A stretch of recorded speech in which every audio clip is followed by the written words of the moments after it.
Hello, I'm Alex. I'm a journalist. Now the time's 11 o'clock. Here's the latest with Alex Regan. With more, here's BBC Radio Sheffield's Alex Regan. With more details, here's BBC Radio Leicester's Alex Regan. A wannabe stand-up. Hello, my name's Alex Regan. As you can hear from my voice, I'm a tosser. Both And lifelong fat man. Babe, what are you eating? Just a bit of Nutella. With a spoon from the jar? Yep. But I decided last year was the year I was going to do something about it. I vowed to complete the Couch to 5K, get fit and go from technically obese to slightly overweight. Join me as I give you a week-by-week account of what it's really like to start running from nothing in my podcast, Run Fat Boy Run. Episode 4. 2 steps forward, 3 steps back. As we got into May, my weight loss regime was moving on apace. Downloading the calorie counter app has completely revolutionised the way I looked at eating. Before using it, my particular brand of dieting would be to go cold turkey. Completely cut out sugar, bread and booze and live on a diet of dry grilled chicken and broccoli for dinners and crudités for snacks, or as my fiancée Kel calls them, crudites. This particular brand of culinary misery was never sustainable, and by day 4 or 5 I'd crack, and Kel would find me passed out on the sofa, bottles of beer and greasy boxes of takeaway littering the floor, like a scene from Men Behaving Badly. But with the calorie counter app, making small adjustments meant I was still allowed to eat things I wanted. It also helped me find pinch points where I was eating empty calories. For me, it was butter and oil. But when I got one of my friends to try the app, they worked out that by drinking 4 lattes a day, they were drinking 3,000 calories of milk a week. Don't mean to worry you here, but the annual equivalent of the calories you've been drinking in milk alone amount to 156,000 calories a year. That's 2 months of wow. I mean, fuck, you're drinking 2 months worth of calories in milk. My friend's milky misgivings aside, I was slowly and gradually beginning to lose weight. So I started off at 18 stone, 1 pound and a half. And I wanted to lose 2 pounds a week. So, never been that good at maths. But I'm guessing that would have meant that I would have lost about a stone by now. Yeah, almost, yeah. If it's 6 weeks, you would have lost £12. Yeah, so I would have lost £12. Can you just say that you got really drunk at the weekend and then ate everything in sight? Yes. I'm not lying. It's all on the calorie counter app and I won't lie to the dear listener. Okay. I'm not. It's not glandular, is what I'm saying. Never is, Dave, never is. No, but yeah. So on stones and pounds. I'm doing it on stones and pounds. Well, you certainly look slimmer, I think. Okay, thank you, babe. Right. Okay, remember that. Oh yeah, Well, I can't. I won't be able to see the scales. Okay, right. Do you want to hold the scale, the dictaphone as well, because that might add extra weight. That might add a pound. It's not that heavy though, is it? I don't know. Okay, 17 stone 7.5. What? 17 stone 7.5. No, that doesn't. No, that's not possible. 17 stone 7.5. Oh yeah. Sorry, I thought I was 19 stone for a second there. Okay, that's all right. That's good. So that's pretty good. You've lost half a stone. That's decent. That is good. What were you expecting?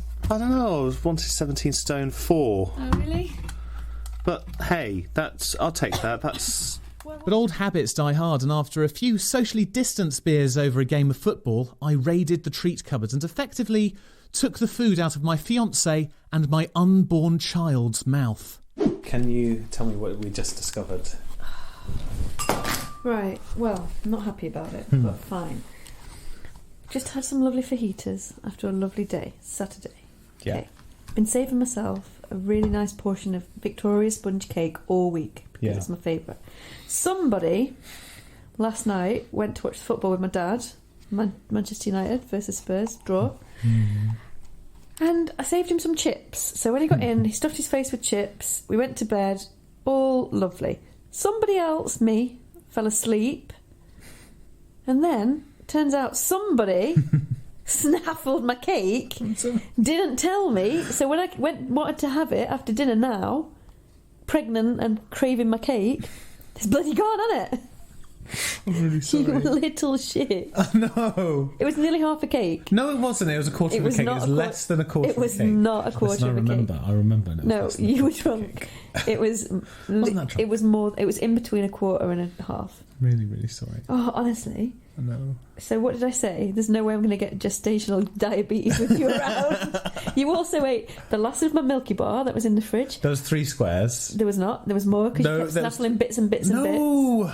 You ate all my Easter eggs without telling me. That was before I started losing weight. An entire Lindt chocolate bunny, large one. Didn't even get to nibble an ear. I'm sorry. What else have you eaten of mine? Honestly, I cannot have sweet stuff in this house. I know, I'm a sugar monster. You are such a sugar monster. Just snaffle it. I know. The only thing I can have that you won't touch are straw sweets. Yeah, Haribo straws, yeah. Haribo straws are my faves, but you don't eat those, which is good. So, yeah, there's also like you always eat everything. What else? No. All the ice cream you eat. I bet there's no ice cream left, even though there was some. No, there's some vanilla ice cream left. Likely story. No, there is. Probably an empty box. I promise. No, I used to do that with my mum. Just hope they never opened it. And it would get 6 months later, and then I'd finally get caught out because I'd forgotten to go to Tesco to replace it. Yeah, but if it was 6 months, that's not too bad, is it? Because they just think you ate it over 6 months. Yeah. That's what I told them. And also, he took it to bed and ate it in bed. And this morning, I found crumbs and was like, why are there crumbs in this bed? Have you been eating my cookie? Because I've got one cookie left, which luckily survived. Only because he forgot we had it. So I was like, you've eaten the cookie. And he's like, no. Turns out it was cake crumbs. Bloody cake crumbs. I'm really sorry. You little piglet. Silence, sheepishness, and then laughter. I'm really sorry. Little shit. Beer, chips and cake do not a diet make. After failing to have my cake and eat it too, I got back on the calorie counter and tried to work off my deficit. I even tried to use a few cheats to buy myself more food. So it's midnight on Sunday, and because I've got mad into this calorie counter, I found out that if I do an extra 118 steps, I will have hit my 7,250 step quota, and I will be gifted an extra 100 calories for the week, which I want to use for a barbecue on Wednesday, or maybe picnic, because we're going to do a picnic because we've got the baby scan. So come on, I'm going to get those extra 100 calories, and I'm going to be on time and under budget. On time and under budget. 67 to go. Let's do this. Going up the stairs. My thighs are burning a little bit because I've been doing quite a lot of squats. Okay, babe. 49 steps to go. Got 49 steps to go. Got 11 minutes when I'm in the studio. Got 49 steps before I got to go. Got a calorie counter. Oh no. Got a calorie counter. Oh no. Got 11 minutes when it's in the studio. 49 steps before I got to go. 49 steps. 25 to go. Got 21 steps to go. Got 21 steps to go. 9. Yeah. Do the 100 calories do you get to spread them over the week? Yeah. Oh, that's nice. That's nice. And How many? woo! Done it. Yeah, well done. 7,254 steps. And I'm a massive sad man. It's quite fun. Oh. Well, I only got an extra 50 calories. I thought it was 100. oh no.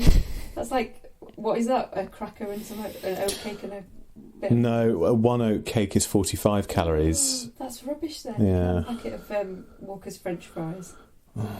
It's a bit shit though. Even they're about 69 calories, I think. Oh my god, I can't have anything with that.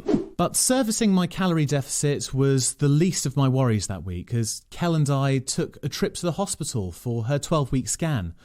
Due to COVID restrictions, like every expectant father across the country, I was sat in the car park staring at my phone, waiting to hear that everything was okay. And then after what felt like an eternity, I got sent a text. And there it was, my little baby, there in black and white. And not for the first time, I sat in my car, in a car park, in floods of tears. But this time, they were tears of joy. Kel's out. It only took about 5 minutes. She sent me the scan picture, and it looks like a baby. It looks like a baby. I can see its head. I can see 2 little legs. I can see a big belly, like its dad. And I can see maybe the outline of some little arms. I don't know. And a little nose too. Kel said that it's a little wriggler, so they couldn't get great scan pictures, but we've got a little baby and it's got a little heartbeat. And she says he's got my legs, or he, I don't know if it's he. He's got my legs, long, strong legs. Oh, dearie me. Okay, explain to me what happened, like, details. It was so quick. Literally went in, she put something on my belly, didn't explain anything, and didn't tell me that there was no screen.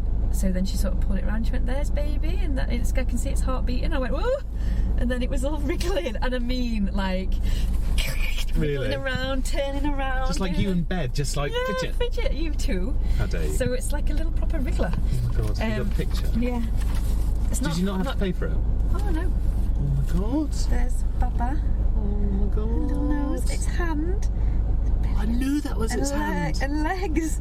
Honestly, babe, it was the wriggliest little cutes. And that when I spoke to the good midwife at the end, when she came in to reassure me and stuff, she was like, "Oh, that's a great sign. We love an active baby." So. Great. Babe. And in the time of Corona, how else can you reveal to your friends that you're expecting your first child? Well, through a Zoom quiz, of course. Question 1. A sapling is a young what? That was a tree. How many children did actor Charlie Chaplin have? 11. Kel perfectly devised a lightning round where all the questions had something to do with babies, and I waited to see if any of my friends cottoned on. Which artist had a #1 hit with Ice Ice Baby? Vanilla Ice. Vanilla Ice, correct. What was the name of Britney Spears' first #1 hit single? Hit Me Baby One More Time. That's the one. What film did Arnold Schwarzenegger make about a man who gets pregnant? No idea. Junior, you're right. Junior. And the final question, what is the theme of the round?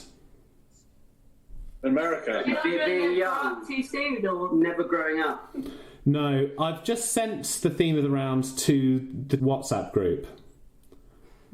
What's your phone? Fuck off. Oh my! Oh well, there you go. Congratulations. No. Fuck off. No. Yeah. Are you having a baby? Yeah. Yeah. Excellent. Who said it? 30 weeks. We knew it. Can I point out that oh my God.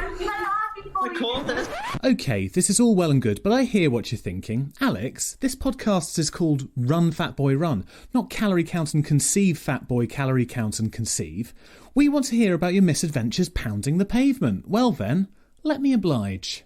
You know, after 2 months of struggling to complete week 5 of the Couch to 5K, I feel like I'm really entering my stride now. You know, I'm going into week 6 with a positive attitude. You know, I'm a little bit sore, but I feel like I can do anything now. And I know that the next 2 runs are actually a lot easier. I'm feeling really positive about it. And also, it's just nice to get out and have a reason to leave the house now that we're in lockdown. Running while in lockdown and also social distancing, I've actually found to be quite a good motivator to run. It's made me run faster because, you know, you're having to avoid people. You're treating everyone like they've got the plague. It's literally a moving obstacle course. You know, I've got to cross the street to avoid the dog walker who just coughed, and then I'd narrowly miss the group of cyclists who are on the roads, and then, you know, I have to run into oncoming traffic to avoid the toddler on the tricycle who's probably riddled with diseases. I mean, it adds a real sense of jeopardy. The first 2 runs of week 6 felt like a doddle. I'd finally hit my stride. I was even starting to dream about running. Everyone's been talking about the fact that they're having like really weird, vivid dreams during lockdown, and I've been no different. I've been having the weirdest dreams just about running, but surprisingly vivid, and I keep on imagining that my runs are being commented on by Bruce Forsyth or Terry Wogan.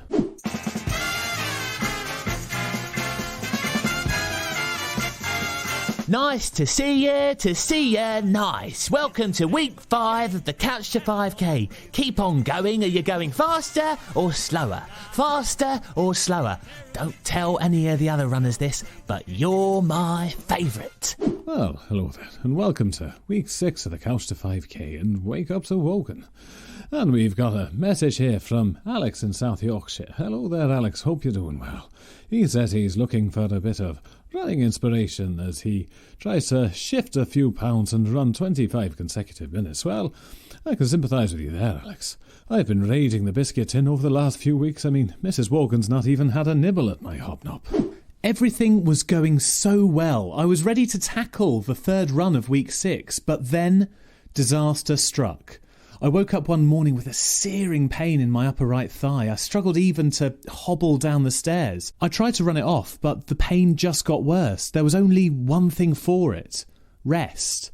But then I started to panic. What if I lost the very limited stamina I'd already built up? I wanted to complete the Couch to 5k before I turned 30. If I had to start from scratch, that would make it impossible. There must be some form of exercise that I could do without making the injury worse. Bicycle, bicycle, bicycle. I want to ride my bicycle. Run Fat Boy Run was written and presented by me, Alex Regan. New episodes are released every Friday, so please do like and subscribe to the podcast wherever you get your podcasts. If you're looking for some musical inspiration for your runs, my playlists for weeks 1 to 6 of the Couch to 5k are available on Spotify. And if you're embarking on the Couch to 5k or trying to lose weight and want to get in touch, email your story to runfatboyrun.podcast@gmail.com or tweet me at Regan_Alex.